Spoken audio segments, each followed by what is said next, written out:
अच्छा डॉक्टर आशुतोष, आप ये कह रहे हैं कि इनके खिलाफ जो भी एंटी इनकम्बेंसी या नाराजगी है वो तो वोट आपको मिलेगा ही मिलेगा उसके लिए। और आपने जो शुरुआत में कहा था कि जो आपके पास पिछड़े वर्ग के नेता गए हैं वो अपना वोट बैंक भी लेकर के आएंगे। और आपसे सवाल राकेश जी ने यह किया था कि जब 2017 में ऐसे ही बहुत सारे नेता इनके यहां से आपके आए थे, उनका आपने चुनाव भी लड़वाया था, तब कहा था कि इनका वोट हमको मिलेगा और मिला। तो आज जो नेता इनके यहां जा रहे हैं उसका वोटर क्यों नहीं देगा इनको वोट?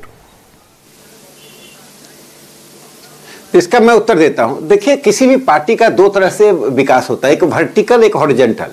वर्टिकल विकास तो भारतीय जनता पार्टी करती रही है, लेकिन समकालीन परिस्थिति में हॉरिजॉन्टल विकास के लिए हमने लाइक माइंडेड लोगों की मदद ली है और वो आए पार्टी में, हमने उनका स्वागत किया और विचारधारा के परिधि में स्वागत किया। वे 6 साल तक, 5 साल तक या 10 साल तक रहे या नहीं रहे, जब तक विचारधारा से सहमति रही। जब हमने उस हॉरिजॉन्टल पावर को अपने लिए उपयोग किया और अपने सामाजिक आधार को हमने विकसित कर दिया, अब वो छाछ लेकर समाजवादी पार्टी बैठ जाए। हमने तो मक्खन खा लिया, अब छाछ लेकर आप घूमते रहिए। जो लोग 6-5 साल पार्टी में सत्ता में रहने के बाद, प्रोफेसर साहब इसको एक्सप्लेन, मैं उदाहरण के तौर पर सर इसको एक्सप्लेन, एक बात पर समाप्त कर, ये मक्खन, अच्छा स्वामी प्रसाद मौर्य जो है, स्वामी प्रसाद मौर्य आपके साथ जब तक रहे तब तक तो वो मक्खन दे रहे थे, अब इनके यहां चले गए तो वो छाछ दे रहे हैं, ऐसा कैसे है? नहीं, इसका कारण मैं बताया। देखिए, मैंने कहा जब हॉरिजॉन्टल विकास हम कर रहे थे तो हमने उन सब लोगों को जो हमारी विचारधारा से, हमारे नेतृत्व से सहमति थे, आए, उनको हमने सम्मान दिया, उनको हमने काम दिया। लेकिन सम्मान और काम पार्टी अपनी विचारधारा से, अपने मूल्यों से नहीं हट सकती है। आप पिता अपने पुत्र के लिए टिकट मांगे, आप अपने कॉन्स्टिट्यूंसी में काम नहीं करें, अपने मन लायक कॉन्स्टिट्यूंसी ढूंढें। तो भारतीय जनता पार्टी एक ऐसी पार्टी है जिसे प्रधानमंत्री और मुख्यमंत्री जी की सीटें भी पार्लियामेंट्री पार्टी डिसाइड करती है। ये किसी के घर में बैठकर ड्राइंग रूम में सीटें डिसाइड नहीं होती हैं। आप देख रहे हैं किस प्रकार से प्रक्रिया से चल रही है। अकेली पार्टी भारतीय जनता पार्टी है जिसमें सर्वोच्च पद पर बैठा हुआ व्यक्ति प्रधानमंत्री। प्रोफेसर साहब, मैं एक बात आपकी बातों में एक चीज मैं नहीं समझ पा रहा हूं, एक चीज मैं नहीं समझ पा रहा हूं, वो ये है 2017 में आपको इतना प्रचंड बहुमत मिला।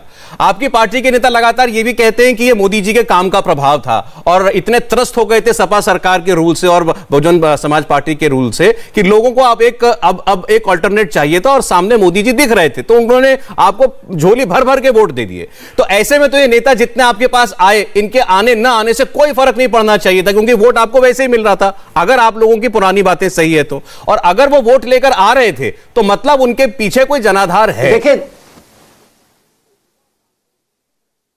देखिए, मैंने क्या कहा, हमारी पार्टी उन वर्गों तक पहुंच रही थी या पहुंचने में जिन लोगों से सहयोग मिला हमने सहयोग लिया। हमारी पार्टी गतिशील पार्टी है। वो 5 वर्षों तक किसी घर में बंद नहीं रहती है। 5 चुनाव, इस चुनाव से उस चुनाव तक एक दिन भी कोई कार्यकर्ता घर नहीं बैठता है। हमने अपने उन सामाजिक आधार को वहां बढ़ाया जहां हमारे पास कमी थी, जहां हमारी अल्पता थी, जिन कॉन्स्टिट्यूंसी में या जिस वर्ग के पास हम नहीं थे वहां पहुंचे और जिनका हमका सहारा लिया उनको अभी हम धन्यवाद देते हैं। लेकिन पार्टी वहां पहुंच चुकी है। अगर उसके बाद यदि वो अब समझा आप कह रहे हैं कि उन वर्गों तक पहुंचने के लिए वो नेता, उस वक्त तो नेताओं की जरूरत थी, आज वो नेता रहे ना रहे लेकिन उस वर्ग में हमारी पकड़ पहुंच चुकी है। डॉक्टर आशुतोष, मैं बाकी दोनों मेहमानों के बाद इस कमेंट के पास नहीं सौरभ जी, ये बढ़िया लगा कि मक्खन इन्होंने कैसे खाया। देखिए, उत्तर प्रदेश सरकार मक्खन की तरह चली है और मक्खन इन्होंने खिलाया और खुद भी खाया है। मैं बताता हूं, अभी सिन्हा जी ने बोला कि लाइक माइंडेड लोगों से पार्टी विचारधारा से नहीं बढ़ती है। माननीय सांसद जी, जब फजलुल हक के साथ